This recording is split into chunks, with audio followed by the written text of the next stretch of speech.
할렐루야. 하나님의 부르심에는 모든 것이 축복인 줄로 믿습니다. 하나님의 부르심에 우리가 순종하고 그 부르심 가운데 살아가는 자는 가장 행복한 자임을 우리가 깨닫습니다. 여러분, 우리가 세상에 살다가 하나님의 부르심이 없다면 지금 저기 세상 끝자락에서 죄를 짓고 살 저희들, 그러다가 우리의 연수가 다하면 이제 지옥 가는 인생이 되는 거죠. 그런데 우리가 이 세상 가운데, 혼란한 혼탁한 세상 가운데 주님 나를 불러주셔서 예수를 알게 하시고 예수를 믿게 하시고 오늘 내가 구원받은 백성으로 살아가는 것이 가장 큰 행복입니다.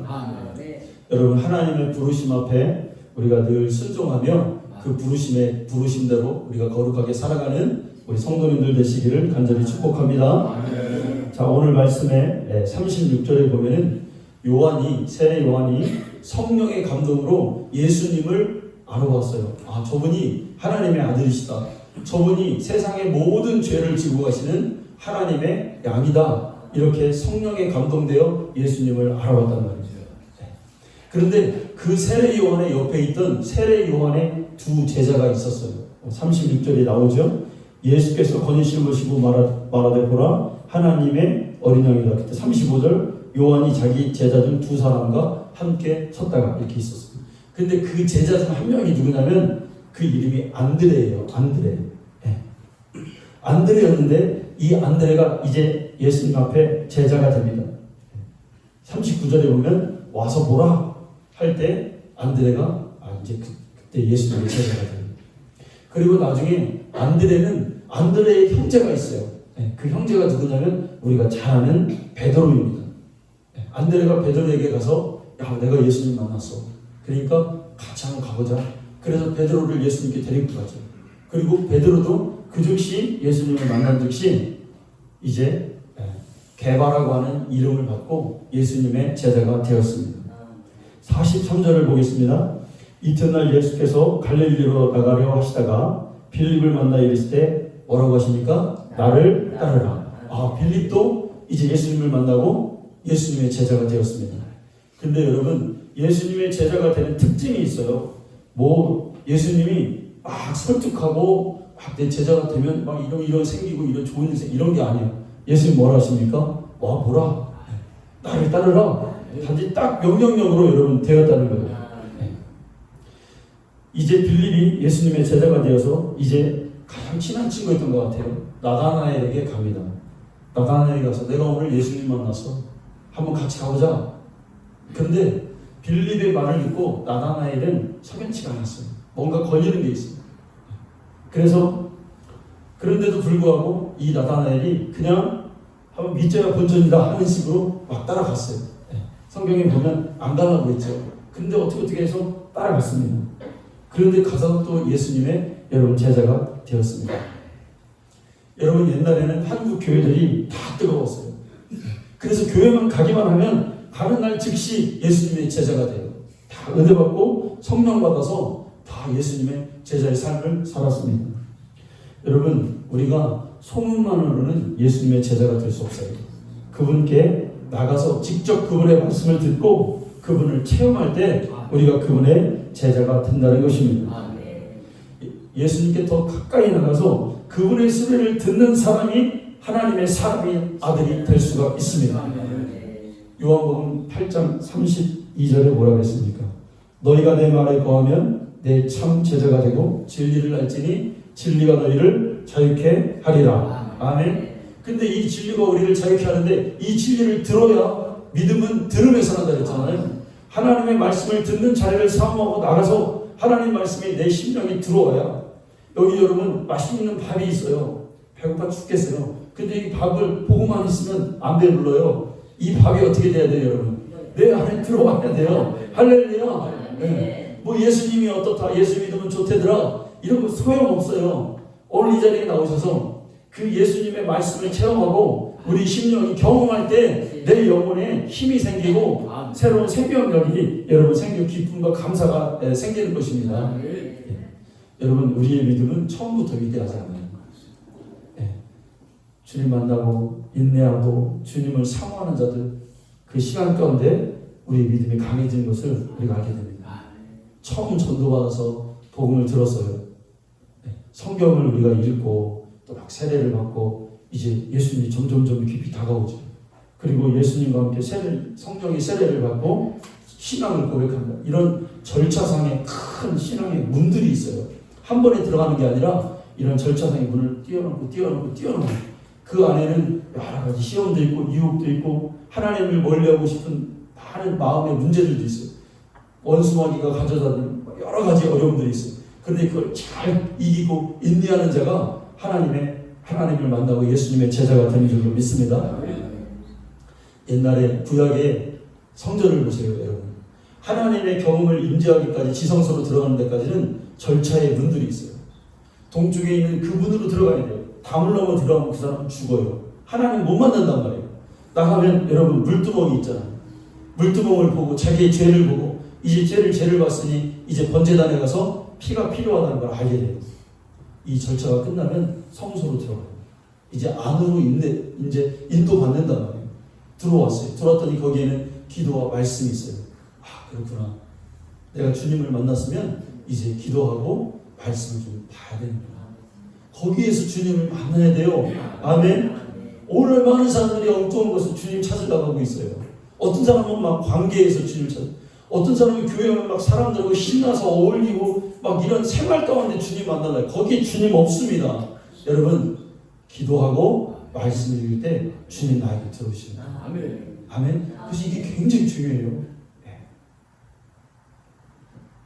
그러면 이제 어떻게 돼? 그랬던 사람이 이제 지성소로 들어갈 수 있는, 성소에서 말씀 생활과 기도했던 사람이 가서 주님 경험에 임재하는 거예요. 여러분, 지성소는 1년에 한 번 들어가요. 대제사장에 한 번 들어가는데 만남이 짧아요. 그러니까 우리가 주님을 만나는 그 순간이 많지가 않아요. 그 기회를 포착을 잘해야 돼요. 대속죄일의 피를 가지고, 예수의 피를 가지고 준비하고 있다가 오늘이다 할 때 이 성소의 문이 열릴 때 그로 들어가야 돼요. 아멘. 하나님 우리에게 은혜 주실 때가 있어요. 우리 평시에도 우리가 주님 인정하고 성령님의 도움을 받아서 우리가 마음의 감동을 받고 신앙생활을 해야죠. 그런데 나에게 어느 일생의 순간에 하나님이 나에게 성령의 충만한 기름 부으심이 또 있어요. 이때 주님을 경험해야 돼요. 여러분, 이것 가지고 우리가 일평생 주님을 증거하면서 사는 거예요. 할렐루야. 네, 할렐루야. 이게 있어야 돼요. 네. 여러분, 교회문 들고 들어와서 물두멍으로 자기 자신을 봅니다. 네. 교회는 나의 모습 보는 거예요. 나의 모습. 네. 교회에 와서 다른 사람 모습 보면 안 돼. 네. 여기는 내 모습 보는 거야. 할렐루야. 다른 사람의 들보 잡고 티를 잡고 보면 돼요, 여러분? 안 돼. 뭐를 봐야 돼? 나의 눈에 있는 들보. 하나님의 사람의 티를 잡고 보잖아요. 그 사람 힘들어져요. 하나님의 사람을 자꾸 나쁜 걸 보잖아요. 그럼 자기 좋은 일 안 생겨요. 여러분, 이거 명심입니다. 나만 보세요. 거울이 여러분 왜 필요해? 나를 보라는 거지. 할렐루야. 네, 나를 보고 나의 마음을 점검하고 나의 신앙을 점검하고 하나님 앞에서의 관계를 여러분 점검해야 돼요. 네. 저희 목사님 저는 언제 점검하냐면 자기 전에 하나님과 늘 대화해요. 하나님, 오늘 제 생각도 안 하고 마음속으로 미워한 거 있어요. 미워한 거 점검해야 됩니다. 비판한 거 점검해야 됩니다. 하나님 심판도 거짓말한 거, 아무렇지도 않게 거짓말한 거, 정결하지 못한 거, 나쁜 생각한 거, 음란한 생각이 들어왔는데 내가 그거를 쳐내지 못하고 받아들인 거 점검해야 됩니다. 날마다 점검해야 됩니다. 그리고 말씀과 찬양으로 나를 거룩하게 하고, 그리고 이제 드디어 성소에 가서 주님을 만나는 거죠. 여러분, 오늘 예수님이 안드레 부르고 베드로 부르고 나다나엘 부르고 이렇게 연달아서 축축축 부르셨어요. 그런데 예수님이 제자들을 부르실 때 아주 다양한 사람들을 부르고 사람마다 다르고 다양한 경험을 해요. 한 가지 분명한 것은 예수님이 제자들을 삼는 그 기준이 세상의 기준과 다르다는 거예요. 세상은 우리가 어떤 회사에 직원을 뽑을 때만 해도 일 잘하게 생긴 사람, 똘망똘망하게 생긴 사람, 아주 그냥 능력 있는 사람, 번듯한 사람을 뽑지요. 그런데 예수님은 우리를 부르실 때 꼭 그렇게만 부르시는 건 아니에요. 어떤 때는 야 진짜 세상 말로 바보 같은 사람, 좀 띨띨한 사람, 말을 잘 못하고 늘 당하는 사람, 논리가 약해서 매일 누구하고 얘기하면 매일 쪼크 먹는다 그죠? 그런 사람 주님 부르세요. 아멘. 오히려 주님은 부족한 사람 부르셔서 온전하게 만드신 다음에 글을 써요. 왜냐하면 거기에 은혜가 있거든요. 그 은혜를 통해서 우리를 깨닫게 하시거든요. 그 우리가 깨닫는 게 뭐예요? 하나님은 그 사람이 좀 잘 되면 겸손해져야 되는데 잘 되고 내가 이 정도야 이렇게 생각하면 오산이에요. 우리 늘 뭘 생각해야 돼요? 하나님이 나 같은 사람 부르셔서 오늘 이렇게 사용하시네. 이 은혜예요. 은혜. 하나님 아니면 난 아무것도 할 줄 아는 게 없는데 여러분 1000번 100번 그 생각이 잃어버리면 안 돼요. 저 늘 고백합니다. 하나님 나 같은 자 부르셔서 누구는 뭐 저보고 그러더라고. 목사님 뭐 틀이 좋아서 아니요. 그게 아니에요. 자신에 대한 자신만 알아요. 내가 어떤 존재인지 알아요. 내가 얼마나 연약한 존재고 바보 같은 존재인지 알아요. 하나님이 나 같은 존재를 부르셔서 이렇게 사용해 주세요. 이게 여러분 감사고 이게 여러분 하나님 앞에 은혜임을 여러분 깨달으시길 바랍니다. 그래서 교회는 뭐냐면 하나님을 만나는 이 교회가 뭐가 되냐면 첫 번째 병원 교회죠. 왜? 여러분 아픈 자, 부족한 자, 모질은 자 여러분 치료하는 것이 여러분 교회예요. 그리고 교회는 그런 자를 고쳐야 돼요. 병든 자를 고쳐야 돼요. 오늘날 많은 현대인들이 갖고 있는 문제가 여러분 뭐예요? 마음의 문제, 정신적인 문제, 영적인 문제예요. 교회는 예수님 보혈의 능력으로 그런 자를 고치는 거예요. 오늘 그런 문제가 있는 자는 예수 이름으로 명하노니 깨끗이 고침받고 돌아갈 줄로 믿습니다. 돌아올 때는 아파 돌아가지만 나갈 때는 자유하고 하나님의 말씀으로 온전해져서 치료받고 돌아가시기를 간절히 축원합니다. 그 교회는 병. 근데 교회가 여러분 병원의 역할만 하면 안 돼요. 환자만 있으면 안 돼요. 교회는 뭐냐면 학교도 돼야 돼요. 에베소서에 보니까 우리가 자라기까지 얼만큼 자라야 되냐면 그리스도의 장성한 분량까지 우리가 자라요. 교회는 뭐냐면 학교 가르쳐야 돼요. 이 사람이 온전한 영적인 사람으로 거듭나기까지 자라고 하나님의 말씀으로 양육받는 것이 여러분 교회입니다. 내 인격이 성숙해져야 돼요. 목회해보니까 여러분 영성으로만 이 목회가 안 돼요. 뭐가 있어야 돼요? 인성이 있어야 돼요. 인성. 영적인 것은 영적인 것이 영성이 인성이 받쳐주지 않으면 그 영성이 허물어져요. 금방 허물어져요. 그래서 인격이 있어야 돼요. 아멘. 같이 가요. 이 사람 믿음 굉장히 좋은데 이 사람 인격이 굉장히 삐뚤어져 있어. 이 사람은 바르지 못해. 사람들에게 다 비난받고 영광도. 그러면 예수님이 하나님이 어떻게 영광 받으시겠어요? 여러분 아무리 기도해 보세요. 하나님은 어떻게 영광을 받겠어요? 그게 꼭 같이 가야 돼요. 바른 심성, 착한 마음, 정직한 성격. 이게 여러분 같이 가야 돼. 같이 가야 돼. 이 가치가. 근데 성경에 보면 하나님의 모든 가치는 이걸 무시하지 않는단 말이에요. 야 기도해라. 근데 기도한 만큼 비판하지 말아라. 정직하다. 말씀을 읽는 만큼 인격도 성숙해. 이 꼭 같이 간다. 여러분 이제 교회는 또 뭐가 되냐면 병원 되었다가 또 뭐 됐죠? 학교 됐다가 또 뭐 돼야 돼요, 여러분. 제일 중요한 거. 그 주님이 이거 되기 위해서 우리 부르신 거예요. 맨날 주님이 병원 아픈 사람만 안에서 부르면 어떡해요, 여러분. 환자가 있으면 일도 못하고.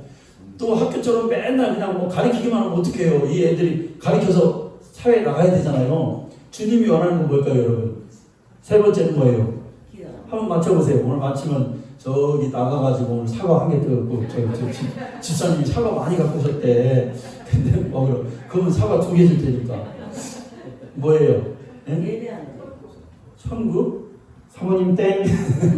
맞아요. 다 맞는다는데 정말 중요한 거는 군대. 할렐루야. 예. 고치고 양육하면 이제 나가 싸우라는 거예요. 여러분, 영적인 것은 순수한 거 아니에요. 영적인 것은 평안한 거 아니에요. 그냥 가만히 있어도 되는 게 아니에요. 우리가 싸워야 될 대상이 있단 말이에요. 날마다 우리는 마음과 내 심장과 싸워야 되고, 여기는 내 전쟁터예요. 우리의 신앙을 방해하는 원수마귀가 있어요. 영적인 군대가 있어요. 그거 들고 맞아 싸우는 교회는 뭐가 되냐면 군대 돼야 돼. 여러분, 우리가 집에서 그냥 가만히만 있고 교회만 그냥 왔다 갔다 하고 가만히 있어 보세요. 싸울 준비를 안 하고, 내가 군복을 입고, 성경에 나오잖아요. 구원의 투구와, 그죠? 의의 흉배를 붙이고 진리의 띠를 띠고, 믿음의 복음의 신을 지고, 이걸 하지 않아봐요, 여러분. 그러면 우리의 믿음은 허물어집니다. 예수님이 베드로를 부르셨어요. 베드로를 부르셨을 때 베드로는 문제 많은 사람이에요. 성격도 막 불같고, 인격도 아직 갖춰지지도 않고, 배움도 많지가 않아요. 그리고 이름도 다른 이름, 시몬이에요. 그런데 예수님이 그를 보자마자 고쳤어요. 이름을 고쳤어요. 이 이름을 고쳤다는 건 뭐냐면 인격을 바꿨다는 거예요. 그 사람의 인생을 바꿨다는 게 이쪽으로. 여러분, 교회 와서 생각해 보세요. 내 인생이 바뀌어져야 돼요. 아멘. 하나님 만나고 내가 이렇게 생각했던 가치관이 완전히 이쪽으로 바뀌어야 되는, 그게 진짜 제자예요. 옛날하고 똑같이 생각하고 옛날 세상 살 때하고 똑같이 되면 그거 바뀐 거 아니에요. 근데 자기가 바뀌었는지 안 바뀌었는지도 몰라. 그냥 내가 볼 때 똑같은데 자기 입으로는 맨날 바뀌었대. 안 바뀌었어. 바뀌어야 돼. 할렐루야. 왜 두 분만 아멘 하셔요? 다 아멘 하셔요. 아멘. 바뀌어야 돼. 근데 진짜 안 바뀌어요. 진짜 안 바뀌어. 그런데 주님이 만지셔서 손대셔서 바뀌는 역사가 있을 줄로 믿습니다. 생각을 바꿔요. 베드로가 그러니까 고기 잡는 어부였다가 이제 사람 만난 어부가 막 되기까지 3년간 열심히 가르쳤어요. 베드로가 실수할 때마다 주님이 말씀으로 잘 양육하고 일일이 다 가르쳐 주셨어요. 다 보여주셨습니다. 여러분, 교회 와서 우리의 연약한 부분이 고침받고 이제 하나님 말씀으로 잘 자기를, 또 때로는 목사님을 통해서, 때로는 장로님을 통해서, 성도님들을 통해서 우리의 삶이 바뀌어질 줄로 믿습니다. 그리고 이제 내가 되면 남을 도울 줄 알아야 돼. 언제까지 여러분, 내가 맨날 교회를 병원같이 여겨지면 안 돼요. 맨날 어떤 사람은 막 아파 있고 시험 들어 있고 이 마음이 다 무너져 있어요. 그럼 맨날 병원이야. 주님 원하시는 거 아닙니다. 군대로 내가 하나님의 영적 군사가 여러분 되어져 있어야 될 줄로 믿습니다. 여러분, 내가 군인이 되어서 싸우면요, 거기서 끝나는 게 아니에요. 거기는 뭐가 있냐면, 군인은 싸워서 이기면 전리품이 있어요. 그럼 반드시 나에게 얻어지는 게 있어요. 나에게 하나님으로부터 오는 축복들이 있어요. 원수와 마귀가 싸워서 이기고 내 신앙이 남을 돕고, 이런 군인이 되면 반드시 나에게 오는 하나님이 주시는 전리품이 있단 말이에요. 이걸 챙겨서 얻는 것이 그때는 하나님의 축복이 여러분 어떻게 옵니까? 세상의 축복은 그냥 내가 열심히 일해서 돈 벌면 그 돈이 나에게 그냥 월급으로 이렇게 따박따박 그게 축복이죠. 그런데 하나님의 축복은 예측이 안 되는 거예요. 하나님의 축복은 우리가 측량할 수 없어요. 요만큼 주시겠지가 아니야. 나 요만큼 생각했는데 하나님이 때로는 이만큼 주신단 말이에요. 그게 인간의 생각과 달라요. 전혀 생각지 않는 곳에서 하나님의 복이 오는데, 그게 언제냐면 내가 영적으로 성장했을 때 그게 오기 시작해요. 그때부터 전리품들이 나에게 차곡차곡 쌓이기 시작해요. 생각지도 않은 하나님의 복이 임하게 될 줄로 믿습니다. 여러분 보세요. 조금 인내하고 조금 더 우리가 하나님 앞으로 나아가면 앞으로 좋은 일들이 우리에게 많이 생길 줄로 믿습니다. 이 영적인 것은 육적인 우리의 상황과 여러분 이게 반비례하지 않아요. 비례해요. 나에게 좋은 일이 있고 나에게 정말 감사할 일이 생겨야 감사가 되는 거예요. 막 감사가 안 되고 내가 삶이 힘들고 쪼들리고 늘 하는 일마다 안 되고 내 자녀들이 잘 안 되고 막 삶의 가정에 어려운 일만 생기고 계속 인생이 그렇게 돼봐요. 감사하기 힘듭니다.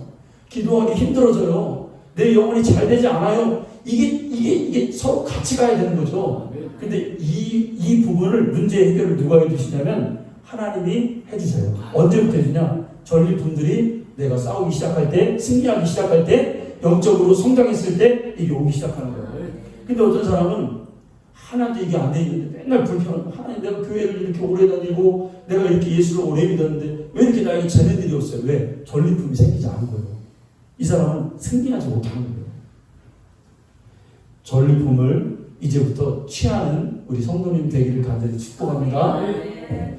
자, 여러분 45절 보세요. 자, 45절 한번 같이 읽어볼까요? 자, 시작. 빌립이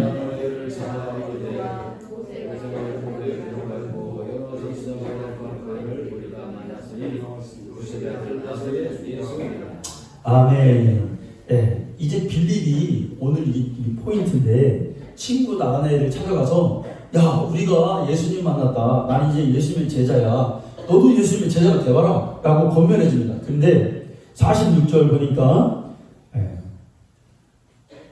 46절 나다나엘이 이르되 나사렛에서 무슨 선한 것이 날 수 있느냐? 빌립이 이르되 와서 보라 하니라 그래요.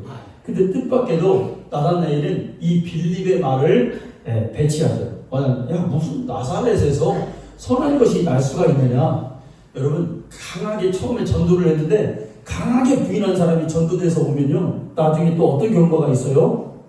이 사람이 강하게 예수님을 믿는 믿음이 있어요.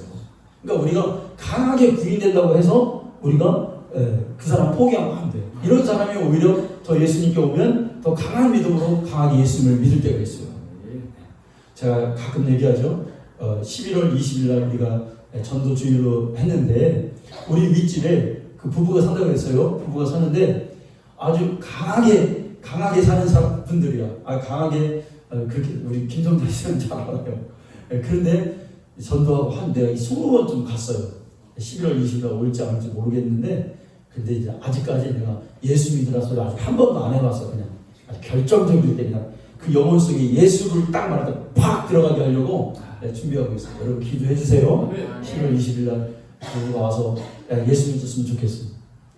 강하게 그렇게 하는 사람들이 오면 또 예수님을 그렇게 강하게 믿는 걸 보는데, 나다나엘이 그런 경우예요, 여러분. 자, 그런데 뭐라고 하냐면, 이렇게 나사렛에 무슨 선한 것이 날 수가 있느냐 할 때 빌립이 포기하지 않고 야, 그래도 와 보라 이렇게 말해요. 아마 이건 짧은 대화였을지 모르지만 아마 그들 사이에는 막 거부하고 무슨 예수 나사렛에서 선한 것이 날 수가 있어. 나다나엘이 얘기할 때 빌립이 그 친구를 잘 설득하고 이렇게 했던 것 같아요. 여러분, 우리가 전도에서 중요한 건 뭐냐면 절대로 전도자는 전도 대상자와 말다툼하면 안 됩니다. 할렐루야. 그거 지혜예요, 지혜. 뭐 싸우러 간 게 아니잖아요. 어떤 사람은 제가 아는 목사님은 전도하러 가가지고 대판 싸우더라고. 그래서 예수님 막 부인한다고 막 싸워. 그러면 안 돼. 어떤 분은 또 막 신천지가 전도하러 오니까 신천지 앞에 가서 그 사람도 똑같이 피켓 들고 막 싸우더라고요. 시간 낭비예요. 그럴 필요 없습니다.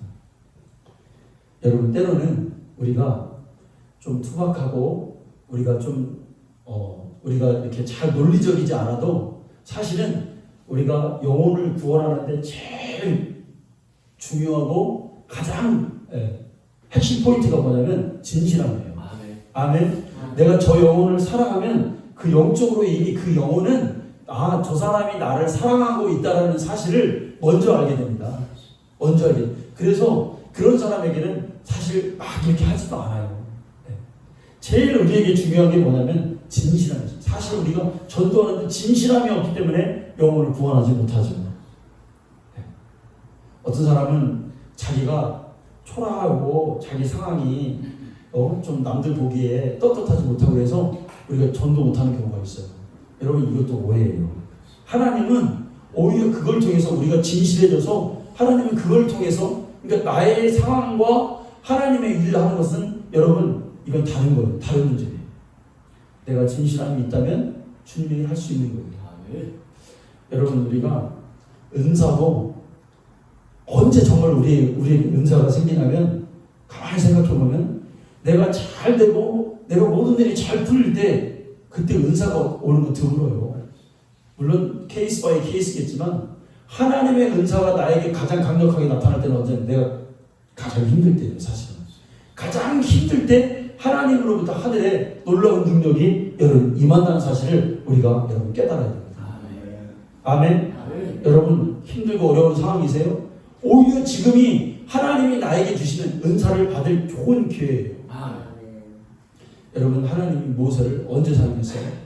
모세가 바로의 궁전에서 그 왕궁에서 호위오시고 사람들이 많은 사람이 있을 때 자기를 따를 때 하나님 그때 사용하지 않으시잖아요. 아주 죽을 곳에 가고 광야에 내버리신 다음에 사람도 다 끊어버리시고 아무도 알아주는 자가 없을 때 하나님 오늘 찾아와서 그에게 불을 주시잖아요. 너 가라. 하나님 나에게 있는 게 없잖아요. 그건 네 생각이다. 내가 너와 함께한다. 다 붙여주시잖아요. 형도 붙여주고 능력도 주시고 지팡이도 주셔서 그를 하나님의 놀라운 종으로 만들어 주시잖아요. 바울이 여러분 언제 하나님 바울을 사용하세요? 바울이 막 설기가 등등 혈기왕성하고 힘 있고 그럴 때 아니죠. 그를 한번 꼬꾸라뜨린 다음에 눈도 보이지 않게 하신 다음에 하나님이 바울을 겸손하게 능력을 막 주잖아요. 병고치는 능력 막 이런 능력을 주셔서 바울을 사용하신다. 내 열악한 처지와 초라한 상황 때문에 하나님의 일을 삭감하지 않기를 간절히 축원합니다. 내가 진실하면 하나님 사용하십니다. 내가 겸손하면 하나님이 사용하십니다. 여러분 저도 겸손해지려고 많이 애쓰고 있어요. 하나님이 때로는 나에게서 힘을 빼시는구나. 어떤 때는 이게 혼동돼요. 하나님 나를 버리셨나? 아니요. 그게 아니에요. 그건 마귀 생각이에요. 아멘. 하나님 절대로 우리를 버리지 않으셔요. 우리가 곁길로 가서 막 완전히 그렇게 되지 않는 이상 하나님 우리를 버리지 않으세요. 하나님 사랑하는 겸손한 다음에 쓰시기 위해서 이 기간인 거예요. 이 인내의 기간인 것이죠. 46절에 보면 나사렛에서 무슨 선한 것이 나겠느냐 이렇게 말했어요. 나다나엘이. 그러면 여러분 나사렛이라는 것이 어디예요? 네. 이 빌립이 야 우리가 나사렛 예수를 보았다 보니까 나다나엘의 대답이 야 나사렛에서 무슨 선한 게 날 수 있느냐. 성경에 메시아가 여러분 어디서 나온다겠지요? 미가서 5장 2절에 보면 성경에 보면 메시아가 어디서 나온다고 예언되어 있어요? 베들레헴이죠. 그죠? 그러니까 나다나엘의 이 반박은 굉장히 성경적인 거예요. 굉장히 합리적인 거예요. 왜? 나사렛에서 난다는 말이 틀린 거죠. 왜 베들레헴에서 성경에서 난다니까. 나사렛이라는 동네는 저기 이스라엘의 최북단에 있어요.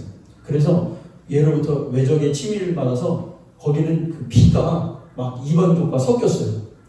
그리고 거기는 이제 사생아도 많아요. 그러니까 나사렛이라는 이스라엘 사람들의 어떤 그런 인식은 뭐냐면 멸시의 대상이었단 말이에요. 거기서 무슨 예수님이 나와요.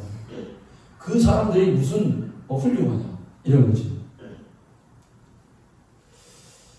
그러나 여러분 우리가 예수님께 나오는 것은 때로는 순종이 중요할 때가 있어요. 왜냐하면 진리는 우리의 상식과 지식을 초월할 때가 있어요. 그래서 그냥 우리가 하나님께 순종할 때 하나님이 놀라운 역사를 우리에게 부어주십니다. 아멘. 우리가 눈으로 볼 때, 외형으로 볼 때는 야, 설마 그렇겠어? 여기서 무슨 선한 게 있겠어? 우리 시원성교회가 밖에서 볼 때는 좀 초라하죠. 건물이 초라해요. 근데 안에 보면 좋아 사실. 얼마나 잘 꾸며놨어요. 제가 선교교회를 창원에 있는 선교교회를 며칠 전에 이제 그 목사님하고 만날 일이 있어서 갔습니다. 갔는데 그 교회가 저기 어디 있냐면 그 사파동에 있어요. 사파동에 있는데 이제 가보니까 이렇게 교회가 120평이래. 근데 여러분 놀라지 마세요. 그 땅값이 얼마인 줄 아세요? 8억 9억 한대요. 그 땅값이 그렇게 비싸대요. 거의 500, 600만 원 한대요. 그래서 교회를 이렇게 전화더라고. 교회를 전화했는데 교회를 얼마 정도 전화했냐면 그게 5억쯤 들었대. 5년 전에 했대요. 근데 그 안에를 딱 들어가 보니까 우리 교회보다 적어. 할렐루야. 교회가 딱 작더라고. 왜 이렇게 작게 만드셨나 몰라. 그렇게 돈 들여가지고 좀 크게 하지. 여러분 어쨌든 하나님의 일은 우리의 어떤 경험과 지식과 상식을 초월해서 하나님이 여러분 일하십니다. 어떤 일이 벌어질 줄 알아요? 하나님이 함께하고 하나님의 계획이 있다면 어떤 일이 벌어질 줄 알아요? 여러분 이걸 기대하는 게 사실은 우리의 믿음입니다. 그때 어쨌든 나다나엘은 그렇게 생각은 하고 있었지만 이 친구의 전도를 받고 순종하고 주님께 나왔어요. 나왔을 때 예수님이 뭐라 하냐면 47절에 보면 야 나다나엘을 보자마자 예수님이 뭐라 하십니까? 너는 진짜 이스라엘 사람이다. 네 속에 정말 간사한 게 너는 없는 사람이다. 예수님이 이렇게 말씀하세요. 여러분 우리가 최고의 찬사가 뭐냐면 사람한테 백날 천만 이런 말 들으면 뭐해. 주님이 넌 정말 진실한 사람이다. 이 한마디 듣기 위해서 우리가 신앙생활을 하는 거예요. 최후에 가서는 주님 앞에 가서는 넌 정말 너는 경건한 사람이다.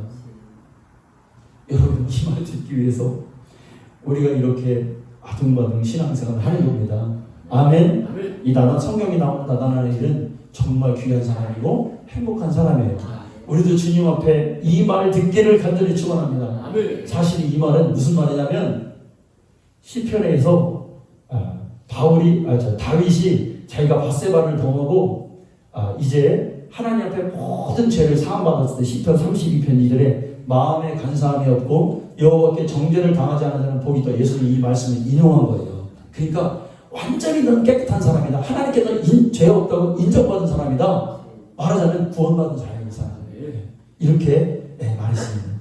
그러니까 이 말을 들었을 때 이제 나다나엘이 예수님이 또 나다나엘에게 말씀하세요. 48절에 나다나엘이 어떻게 나를 아시나이까? 의아하다에게 나를 어떻게 아십니까? 예수께서 대답하여 이르시되 빌립이 너를 부르기 전에 내가 무화과나무 아래에 있는 것을 내가 보았노라. 예수님이 한마디 더 붙여요. 너 정직한 사람이다 하고 너는 내가 나오기 전에 네가 무화과나무 앞에 있었던 것을 아래에 있었던 것을 내가 보았다. 그러니까 이제 나다나엘의 반응이 또 49절에 나와요. 49절 보세요. 나다나엘이 대답하되 랍비요 당신은 하나님의 아들이시오 당신은 이스라엘의 임금이시오. 갑자기 예수님에게 당신은 하나님의 아들이시오. 이건 신앙 고백이잖아요. 당신은 이스라엘의 임금이고 당신이 왕입니다. 이렇게 말해. 이거 감격했다는 거예요. 내가 무화과나무 아래에 있다. 이 말을 듣고 지금 나다나엘은 감격해서 신앙 고백을 여러분 하는 것입니다. 여러분 우리가요 영적으로 정말 우리가 막 그냥 이런 일반 칭찬 말고 네가 뭐 잘했어, 네가 뭘 잘났어 이런 칭찬 말고 정말 칭찬은 뭐냐면 그 사람만이 가지고 있는 진실함을 알아줄 때 그것을 인정할 때 그때 굉장히 큰 시너지가 나고 굉장히 큰 관계의 그 형성이 된다는 사실을 우리가 알죠. 여러분 사람과 관계를 잘하고 싶죠. 우리가 뭔가를 이렇게 이루어지고 싶죠. 그럴 때는 그 사람 안에 있는 진실함을 발견하고 그걸 칭찬해 주세요. 그냥 막 쓸데없는 칭찬이지. 입에 발린 소리 하면은 귀만 아파. 그거 말고 진짜 저 사람이 하나님 앞에서의 영적인 진실함을 발견하고 그걸 칭찬해 주셔요. 그걸 끄집어내서 알아주라 이거예요. 그럴 때 그 관계가 돈독해진 거죠. 오늘 이 예수님이 나다나엘을 그렇게 만드셨어요. 신앙 고백을 하게 만드셨어요. 여러분 그러면 무화과나무 아래에 있다는 게 무슨 뜻이에요? 무화과나무 아래에 있는 게. 무화과나무는 이스라엘의 평안과 안식의 여러분 상징입니다. 그러니까 이스라엘 사람들이 그곳에서 낮잠도 자고 그래서 쉬는 곳이에요. 그곳에서 성경도 읽고 그곳에서 기도도 드리고 그러니까 하나님과의 어떤 만남이 있는 곳이 무화과나무. 제가 그 중동 땅을 가보니까 이 무화과나무가 우리는 무화과나무가 그냥 별로 크진 않죠. 거기는 무화과나무가 느티나무 많아요. 느티나무 크잖아요. 어마어마하게 그 밑에서 사람들이 휴식을 얻고 거기서 기도하고 그랬다는 거예요. 그러니까 네가 무화과나무 아래에 있었다 이 말은 뭐냐면 너는 참으로 기도하고 너는 하나님을 만나기를 원하고 너는 경건한 자다 이렇게 여러분 인정해 주었다는 것입니다. 여러분 우리가 무화과나무 아래로 자주 가야 될 줄로 믿습니다. 기도하기를 멈추지 말기를 바랍니다. 계속 일평생 계속 기도해요. 계속 계속 하나님 말씀으로 내가 은혜 받아야 돼. 내 스스로. 이제 여러분 성장하면은 단계가 있어요. 남들에게서 어떤 막 유튜브에서 설교로 여러분 은혜 받는 거는 어린아이 때예요. 한계가 있어요. 이게 아무런 감각이 없을 때가 있어. 그때는 언제냐면 이제 내가 1대1로 기도해서 하나님 주시는 은혜를 그렇게 만나야 돼요. 성경을 내가 읽고 이게 하나님이 나에게 이렇게 주신 이게 있어야 돼요. 이게 성장한 단계예요. 스스로 혼자서 찾아먹는 그거. 여러분 주님 앞에 우리가 설 때 경건함은 하나님이 우리를 다뤄보시는 기준이 돼요. 아멘. 얼마나 경건하게 살았냐, 얼마나 말씀과 기도로 살았냐, 이것은 주님 앞에서 우리 심판의 기준이 된단 말이에요. 그래서 경건이 여러분 중요합니다. 꼭 크게 막 기도가 드러나는 게 아니에요. 늘 촉촉히 젖어서 하나님의 은혜 가운데서 주님을 바라고 교제할 때 그거 정말 귀한 여러분 경건이 여러분 되는 것입니다. 그럴 때 여러분 이렇게 신앙 고백할 때 예수님이 나타나에게 뭐라고 말합니까? 50절입니다. 우리 50절 한번 큰 소리로 읽어봅시다. 시작. 예수께서 대답하여 이르시되 내가 너를 보아라고 하래서 왔다 아무런 믿으라 이보다 더 너를 보리라. 아멘. 이렇게 경건하고 신앙 고백을 한 사람에게 예수님이 뭐라고 하냐면 너 이것 갖고 놀래냐? 이것보다 더 큰 일을 네가 보리라. 그게 뭐냐면 51절이에요. 이게 중요한 말씀이죠. 네. 또 이르시되 진실로 진실로 너희에게 이르노니 하늘이 열리고 하나님의 사자들이 인자 위에 오르락 내리락 하는 것을 내가 보리라 하시니라. 아멘. 이 얘기가 무슨 얘기예요 여러분 도대체? 51절은 창세기 28장 12절의 말씀을 예수님이 인용하는 거예요. 네. 여러분 이게 성경을 아는 지식이에요. 뭐냐면 창세기 28장은 야곱이 형 에서를 피해서 삼촌 라반 집에 가다가 베델이라는 곳에서 너무 외로워요. 누가 아는 사람도 없고 의지할 사람도 없어요. 그래서 돌베개를 비고 잠깐 잠을 자는데 꿈을 꾸잖아요. 그 꿈이 뭐예요? 하나님과 자기 사이에 사닥다리가 있는데 그 사닥다리를 천사가 오르락내리락 하더라 이거예요. 이게 무슨 얘기냐면 야곱의 이름이 여러분 뭐예요? 이스라엘이죠. 그러니까 야곱은 이 땅에서 하나님과 자기가 이렇게 교류하는 아주 이스라엘을 대표하는 사람이 야곱이에요. 그러니까 야곱이 이름이 이스라엘이라는 건 뭐냐면 이스라엘의 사람의 대표적 상징이 야곱이라는 소리예요. 그러니까 이스라엘의 모든 운명이 야곱 안에 내포하고 있는 존재가 야곱이에요. 깨달아주시면 아멘. 그런데 오늘 예수님이 이 말씀을 하시는 이유는 뭐냐면 그 야곱을 예수님이 지금 대체하고 있다 이거예요. 이 얘기는 뭐냐면 이제 예수님이 모든 이스라엘뿐만 아니라 인류의 모든 영혼을 하나님과 자신이 사람 사이에서 중재하는 오르락내리락하는 하나님과의 사이에서 중재할 수 있는 그런 중재자가 예수님이라는 거예요. 그러니까 예수님이 이 땅에 오셔서 십자가 지시고 우리를 구원하시는 그 사건, 그 깨달음을 네가 얻을 것이다. 오늘 나타나에게 그렇게 말씀하고 있다는 것입니다. 여러분 우리가 성경적 근거를 가지고 참된 경건을 가지고 주님을 기다리며 사모하는 자는 이런 깨달음을 얻게 될 줄로 믿습니다. 이런 깨달음을 가지고 우리가 주님의 제자가 되어서 끝까지 이 마지막 때 이 혼탁한 시대 영적으로 이렇게 다 좌절된 시대에 우리가 힘을 내고 하나님을 잘 섬기는 우리 성도님들 다 되시기를 축원합니다. 하나님 감사합니다. 우리가 주님의 참된 제자가 되기를